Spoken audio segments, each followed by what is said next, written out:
Alright, well, here she is. Black Betty, or at least that's what I call her from time to time. I figured for this video, I want to give you a good, build breakdown, if you would, on this car. I want to start with a little bit of the history. I have owned this car for, 3 years now. I bought it December 30th, 2017, so almost 3 years.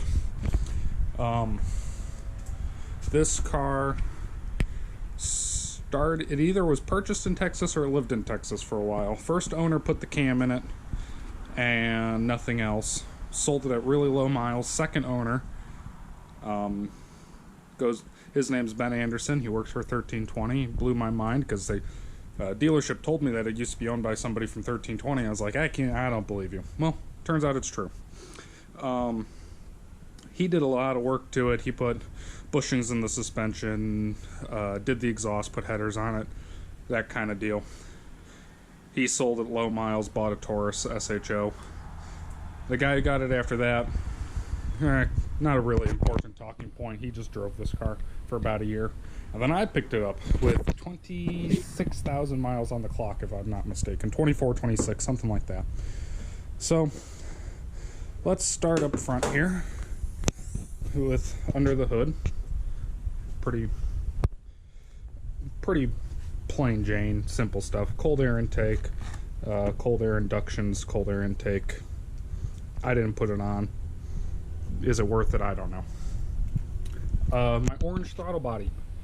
I'm 99% sure that is a bone stock LS3 throttle body, but it got painted orange, which my calipers used to be painted orange as well.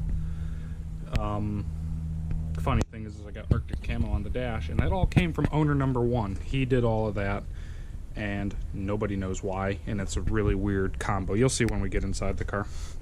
What else we got under here is hidden right down in there. You can kind of see the little white knobs. That is my MSD two-step. I tried to run it as cleanly as I could. I messed up the routing on that a little bit because I had this motor apart a time or two. Got it set up, plugged in. I tried to make it to where it wasn't obvious that I had a two-step under here. The wire that goes up into the cabin of the car comes up in the airbox. It runs across the inside of the fender here, goes down, and slices into a boot that's hidden down in the fender well there. So like I said, this motor's got a cam in it. Nobody knows what that cam is, what the specs are for that cam.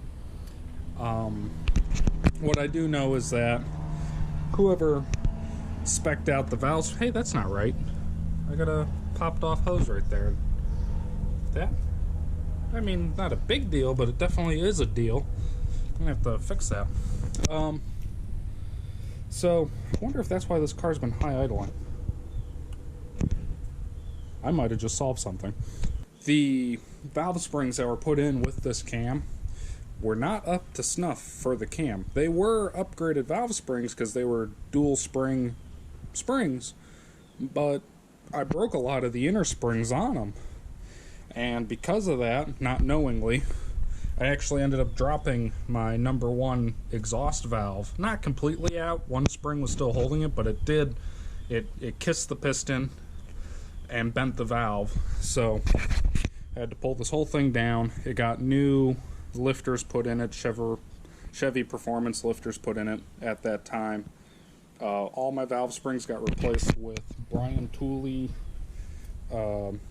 top of the line, best thing that they sell valve springs, due to the fact that I don't know the specs. I literally just bought the best I could find that could handle the most amount of lift, and they've been in there for probably close to 30,000 miles, and I haven't had any problems yet. Titanium valve retain caps and all of that. You can't really see it from under the hood, but we're talking mechanical. The transmission, I ended up having second gear synchro go bad on me, so I pulled it out and rebuilt it. When I had the transmission out, I put a monster twin disc clutch in there, rated for like 750 horsepower, something like that. It's a little overkill, but I wanted something that was big enough that if my motor grew, it could grow with it. I do believe that's everything for under the hood. Oh, Texas speed headers. They're stainless steel, but they look like crap because of how much dirt and crud's been on them over the years. I never noticed that my boot basically touched my header tube down there. But it doesn't look like it's having too many issues, so live and let live. That's about all I got under the hood for you, so we'll do a quick little snap by of what's inside the car. She's probably not as clean as she usually is, but I do try to keep her pretty clean. Right here in the center console, first thing you can see is we've got 2 SS gauges in the middle here. I had to have them. I really wanted a 2 SS, but all I could find was a 1 SS, so with a stick shift. So I had to put the gauges in. And while I was at it, I went and got a Hurst short throw shifter. I really like it. It doesn't make a big difference compared to the stock shifter as far as I'm concerned. I do have the bronze bushings installed into it for the tighter shifting. There's that Arctic camo I was telling you about. I don't know why that guy liked it so much. He did orange and Arctic camo. It's just the weirdest combination I could ever come up with, I could imagine. I have not found a way to cheaply replace these with the factory gray, but since my radio bezel here is starting to show some wear and some staining, I'm probably going to pull all of these pieces out and paint them all the same shade of gray at the same time so that it all looks good, but I'm really not that heavily concerned. Moving down, I don't know if you've spotted it or not, I have this pretty little button right here, and that button goes to my two-step. So if we get the car in the run position, we go down here, give her a press, you see she lights up, but she doesn't stay lit. Well, it's hooked up on a what you would call a locking relay.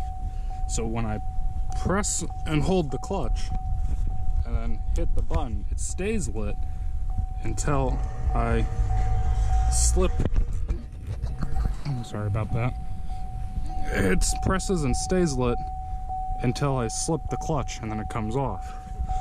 Even better yet, way down in here in the footwell, right,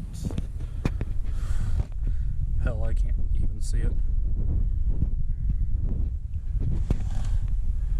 Yeah, I don't know if I'm going to get a good shot at that without light. I have a Lincoln-Felter clutch pedal position sensor control module, or reader? I don't know, because Chevy thought it was a great idea that these clutches need to have a position sensor on them, much like a throttle would. So instead of an on-off, it has a 0 to 5 volt signal that comes out of its sensor, and the Lincoln-Felter box interprets it, and because of that, I am actually able to tune my clutch pedal to turn my two-step off at a specific amount of compression. It's actually really nice. I really like it. I got my nice WeatherTech floor mats in there. They've saved me a bunch because I've always had dirty shoes. And then, the child's racing seat, because you got to have one of those if you got a baby. You got to make sure they know what a cool car is as they grow up. That pretty much sums it up inside the car. Going underneath it, I've got her up on blocks just a little to get some room here. We've got, man, I have really got poor lighting. So there's the exhaust, cats are out, it's got resonators right behind the collectors, a Signal MagnaFlow X-pipe muffler goes on back, and then straight to the tips. I have upgraded polyurethane bushings in the subframe. I have the upgraded let's move around back. Upgraded traction arms. Upgraded traction arms. You can kind of spot them in there. They're all red. I didn't place that axle like that, but it is really perfect for explaining, I've got my G-Force Renegade axles. I think those are 1,000 horsepower rated. I didn't need 1,000 horse, but it seems like that's the lowest you can buy them in. And I've broken 3 axles in this car in recent history.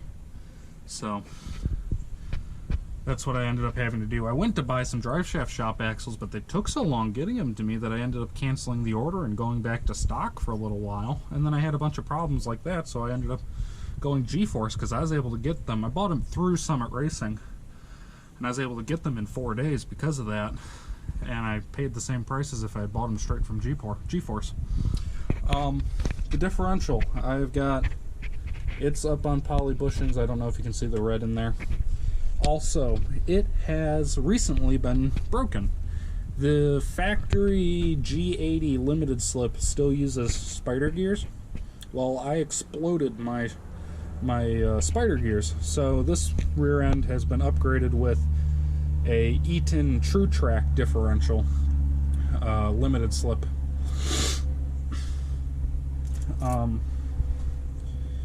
And the gear tooth pattern on the ring and pinion gear looks like crap, and that's how it's set from the factory, so I'm gonna have to pull it out and reshim it later.